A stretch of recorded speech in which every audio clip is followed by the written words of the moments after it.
Berriro ere hasi dira asfaltatze lanak Ordiziako hainbat kaleetan. Urteetan konpontu ez diren kale batzuekin hasi gara, hala nola hemen atzo hasi ziren asfaltatze lanak Oianguren bidean, baina gero herritarrek beste hainbat aldiz eskatu dizkiguten beste kale batzuekin jarraituko dugu, hala nola, Nafarroa Etorribideko zati batzuk, Iturtxo bidea, Goierri kalea, Arana kalea eta abar. Kontziente gara urteetan konpondu ez diren kaleak egun batetik bestera eta guztiak batera ezingo ditugula berregokitu.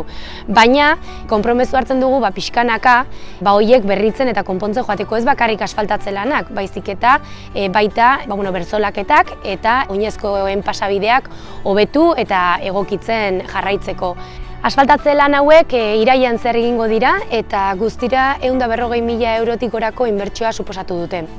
Ondoren, urte hasiera inguru horretan beste gune batzuekin jarraituko dugu.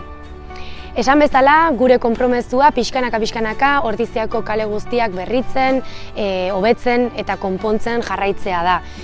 Azken batean, Ordizia atseginagoa eta erosoagoa egin dezagun herritar guztientzako.